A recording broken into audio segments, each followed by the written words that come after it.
Hello. Before we begin, I just wanted to express something that this whole team was feeling. We just wanted to say that we are 15, and although everyone seemed very professional today, so we were a little, it was very interesting, but we just hope that you kind of give us some slack and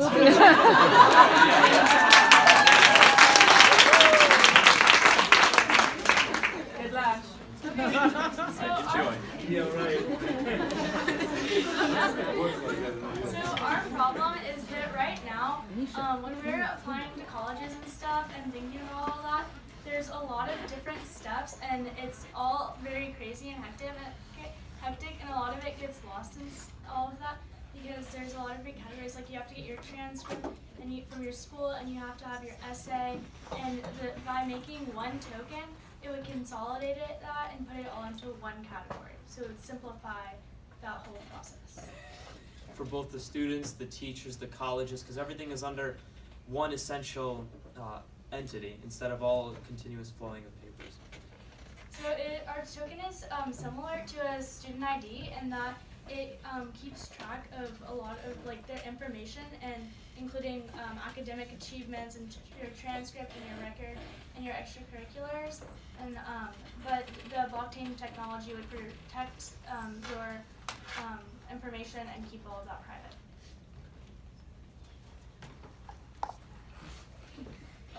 Okay, so our token will be available to all students, but it focuses mostly on high school students going into colleges.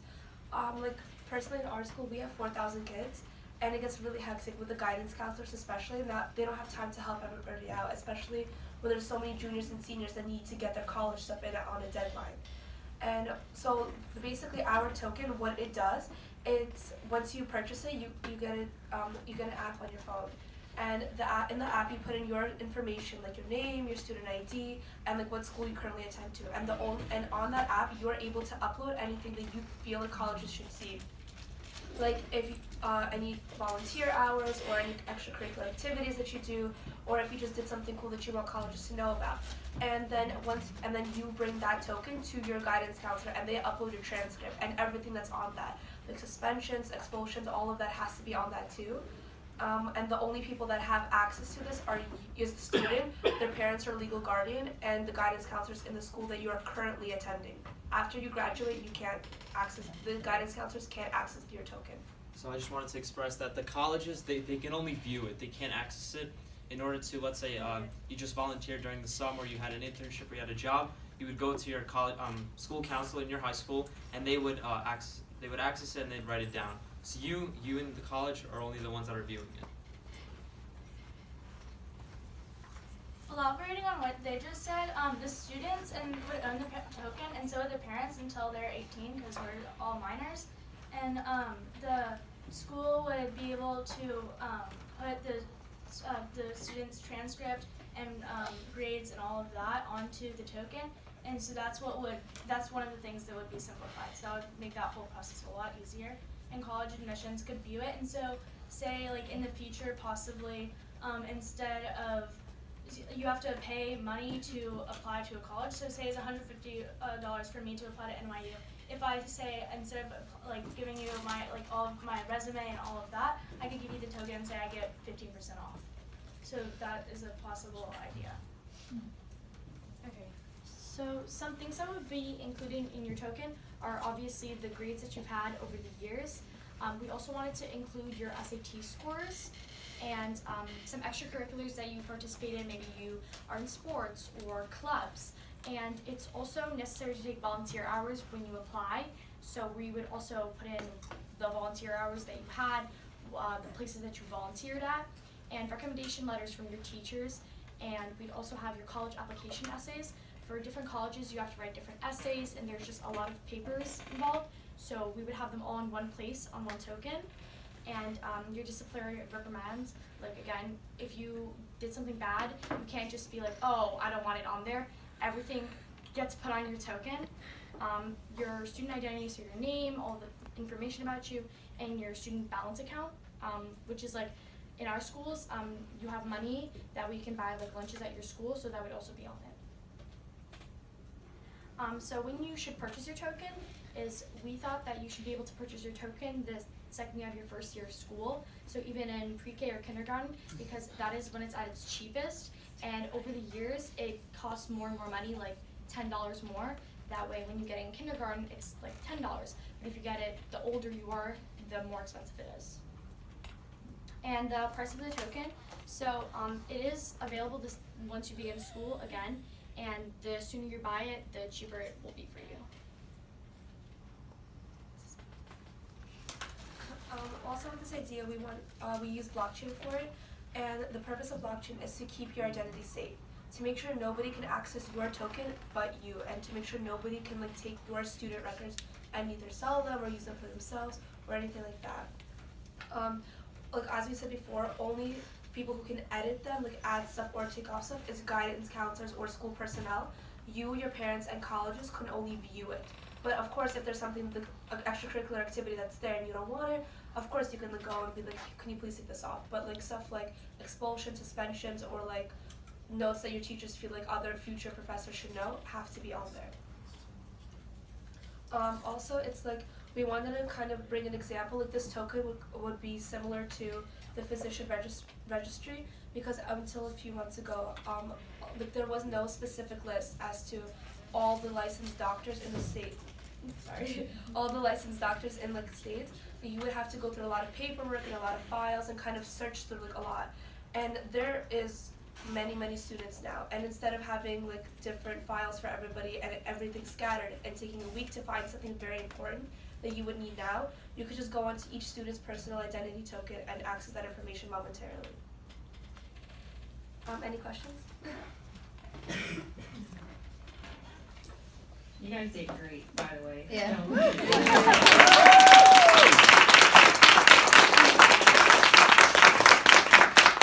I wish only my pitches went. Where's that? A few questions and suggestions. I brought a lot. You just answered whatever you can remember to answer. I don't really understand why it gets expensive as the years go on. As I'm a parent, the last thing I'm thinking about is a token that will be able to track like my kids' information from K to 8. The other thing, the token is confusing to me. Token, I'm thinking of something that I can just buy on Binance and exchange it for value for something like that. My other issue is the fact that 3 people have access to this token, and only the guidance counselor can change that, and only me and my daughter can view it. I would think the main issue would be that this guidance counselor could particularly like have an issue with us, and because she can go in and edit it, and that would essentially affect what happens the rest of the years with my child. I really wouldn't be okay with that. And the other thing is, have you guys considered how do you transfer that authority from this one person that has like this guy like a behavior over all of you guys? Like it's gonna change from middle school, from all the way to high school to college. So have you guys thought about how do we change that to give it over to the next person? Well, okay, I just wanted to refer to your question first about how only guidance counselors could edit it and you and your child can only view it. Also with this token, like it's connected to an app, and on the app you can literally like on your phone take it out and see what is on the token. Like basically, like you could see like what grades are there, what transcripts, and every time something gets added or taken off, you get a notification on your phone. You can and also like I said before, because I have that too. Not all teachers love all students, so you can go talk to your guidance counselor, and if there's it's true, and if there's a problem on your token, like say, she wrote or he wrote that your child was suspended for having their phone out of class, but that never happened. So you can either talk to them, and if nothing changes, because you will be notified right away. You can also go to a higher authority, like the principal, and then I'm sure it'll get taken care of. You could also think about having like the community as like a third-party resolution, and maybe they would own tokens to be able to accurately decide like, hey, well, we're in the class, we know she really does treat this person right. Yeah. Let's just take that off. And to add some disciplinary realm, right now, the way the system works is, let's say I get a disciplinary reprimand in middle school, that is all cleared when I step into high school. So from 9th grade to 12th grade, that is what colleges see. Yeah. And right now, let's say I do get in trouble in what way, I do not have any ability to change that. So we're not changing the system of how it works. We're just putting it under a token to make it neater and more accessible. Because right now, if I want to clear something, if I want to make a clear slate, I have to talk to a higher authority such as a principal, or go even further and refer it to someone higher than him. So I also can't, like, it's not up to me as well. I think you have the supply component of this business model worked out. How do you get the information in? How is the quality information? Who gets to control the information, et cetera. But you have to have the demand side. So what is your go-to-market plan to get to all of these colleges and make sure that they're actually hooked up and they're able to receive the token and to evaluate it, and it's actually part of their process? How do you incent them to use it? Because it's a great idea.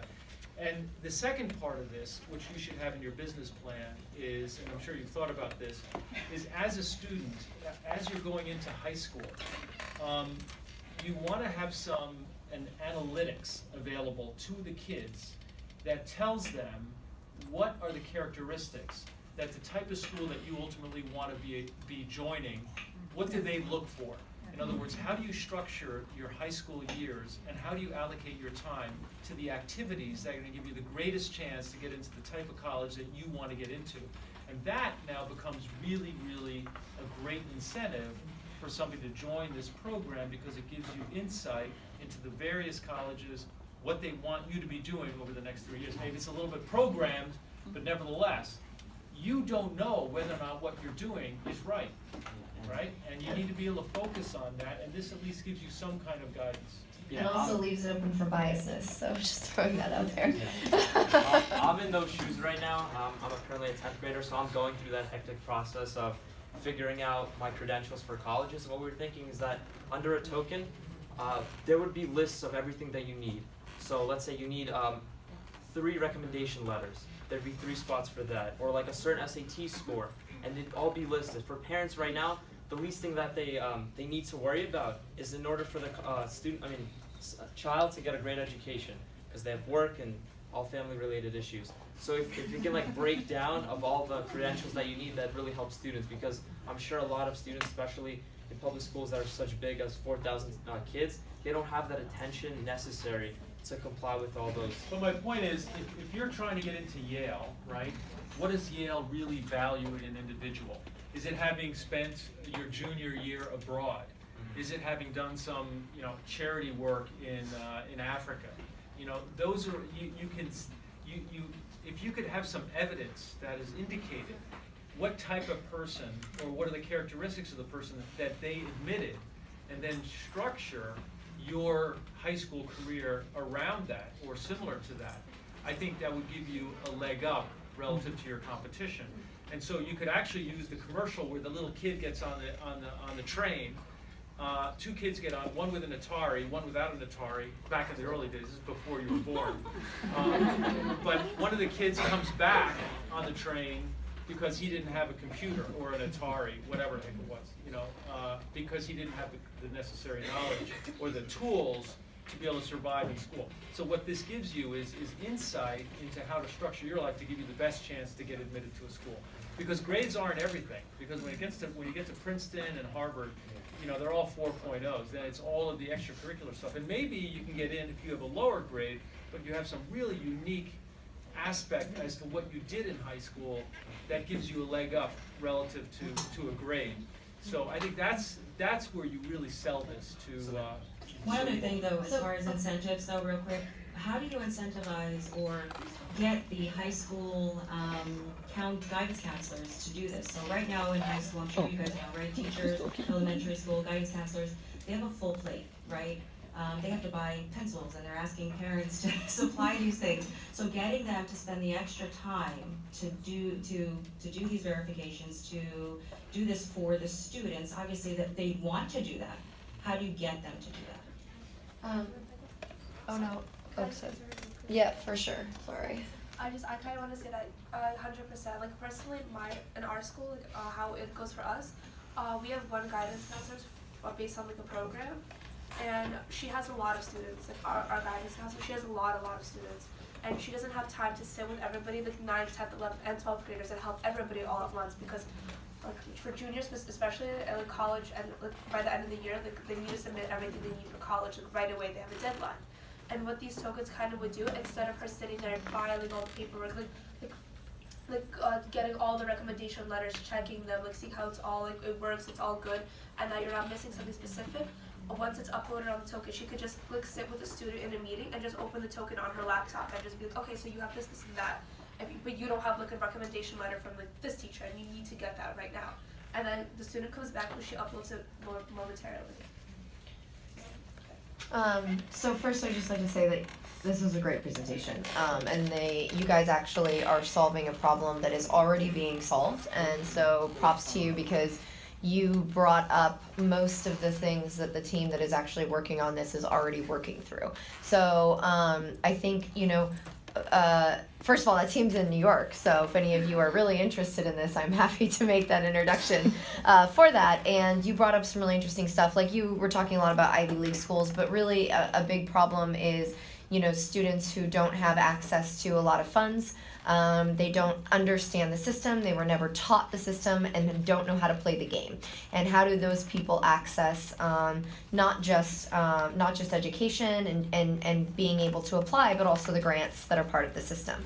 And so just to kind of give you some insights to help you kind of focus, you had a lot of different ideas around everything from like kindergarten all the way up through college, which is great. And so what's your best entry point? And so the best entry point that they solved for was at the college entry level. And that's because you have a set thing, you have a transcript that you can do a smart contract around that can be distributed. And it allows colleges, because even when you're ongoing, you have to have a signed, sealed, delivered transcript that needs to be sent to all of the different colleges. And each time it costs money, and it takes weeks potentially for it to get there. You don't 100% know if your transcript ever arrived. You're trying to, answer phone calls to see if they received it. All those different things that are part of that.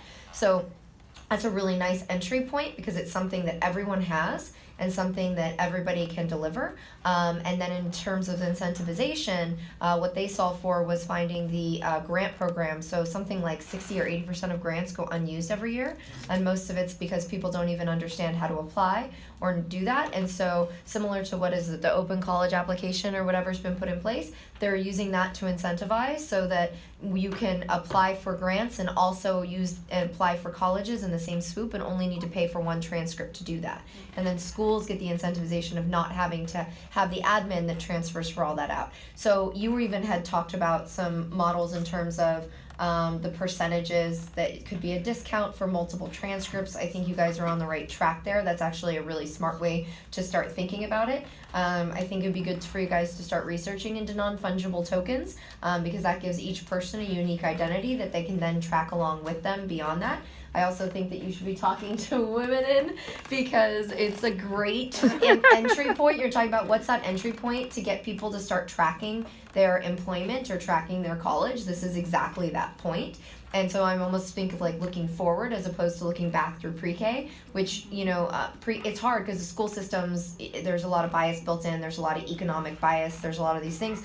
Once you hit college, if you actually make it to that point and move forward, there's better systems already kind of put in place to help manage some of those biases. They're not perfect, but they're a little better.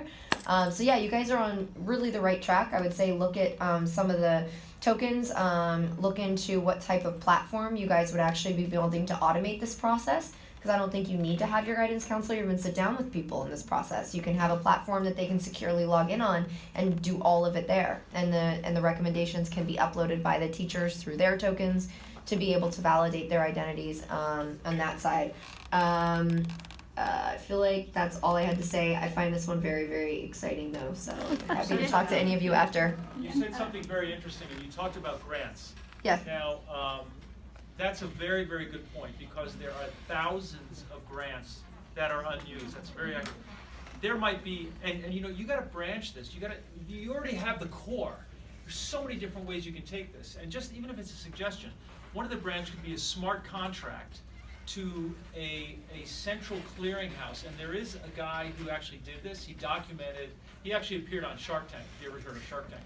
He got together all the grants, and you could create a smart contract that says, you know, your token could be uploaded into this grant system, and then it would then come back with the grants that would be the most fitting for the students' attributes. So, you know, these are all things that the blockchain enables, and now you're actually talking about a use case for the blockchain when you're starting to use smart contracts and linking it to other resources to enhance that token of the individual. That's my only comment. It's kind of like you said, go back to one of your questions about price and why we kind of like started with like getting into kindergarten. Because when your child's in kindergarten, you're not focusing on like what college you're gonna go to. Well, most parents. I am. Some of them are. No, like I mean, like putting all transcripts together. You're not like worrying about all the paperwork right now. So that kind of like works with like, so like if you buy it when your child's in kindergarten, we kind of wanted, so by the time they're in high school, you would have it ready, and that's kind of why we wanted to do it. And also as the year, as like the year goes by. Yeah, we need to keep you on track, so Yeah, sorry, just really quick. Yes, So like as the year goes by, like the price goes up because like once you're like in 9th grade and you start thinking about it, it's really expensive. So by getting everybody to buy it when they're younger, it kind of also spreads out the word about it, and it kind of gets other people talking about it. And it gives throughout the economic years. incentive to buy it at a young But you're age. already building in question. bias That's a then. good point. When you do it like that, you're already building in bias. A transcript, everyone has a transcript if they graduate high school, whereas what you're talking about is going to incentivize people of upper middle class societies, of parents who are thinking about college rather than thinking about how they're putting food on the table. So what happens is that children are going to get behind because they don't have that stuff tracked from the beginning because of their parents, not because of anything they can control. And so really looking at like breaking it, there's ways to then, once you implement it in a place that's the most fair, you can work backwards on ways to create that fairness ongoing. But if you build it in from the very beginning, you're building in a bias that you can't ever escape. You know, like that's basically making it that it's only going to be for kids trying to go to Ivy League school that already are on the track to. Okay, thank you, Jackie. And we have one more question. I just want to talk a little bit maybe about product market fit, because I think you're definitely on the nose addressing a lot of the key issues, and then you definitely have possibilities in terms of who's going to be the primary user and the primary consumer of this kind of platform, right? So the more work that has to be done by the guidance counselor, or the more work the school has to do, then maybe you shouldn't be selling it to the consumer, but you should be selling it to the school as like a big bulk deal, and then it gets distributed freely when they enter 9th grade. And so maybe that's the target market that you're looking at. But if you're going to add in these other things, like for example, information on what colleges are looking for, information about grants and things like that, then that adds a lot of value to the consumer, and then maybe that is who you want to sell it, but then figuring out a price point that makes it accessible to a lot of different people, as opposed to, or like a buy one, get one free, whatever thing. But what I would encourage you to do is look at, okay, what are the key benefits about using it? Who puts in the most information? Who has the most access? And then how does that create the demand for the platform so people can pay for it? That would be the only thing I would encourage you, because you have two possibilities here, right? Yeah. Thank you. Have you thought about doing the school? You can help sell it to school, but schools don't have very much money right now, so it might be easier to do students. So then you limit how much work the school has to do for it, and you limit how much interaction they have with it, because they are not the primary user, so it's just added work for them and it loses value to them, right? And I think that in the interest of college would like this as well, because everything is under one token. So they would be like to the students, if you bring me this token, your application fee will see a decrease in value. Yeah, so that will think give about the the economic benefits, incentive. and then how do you package that into the fit so that it's the right product for the right market? Yeah. Thank you. Thank you. Thank you.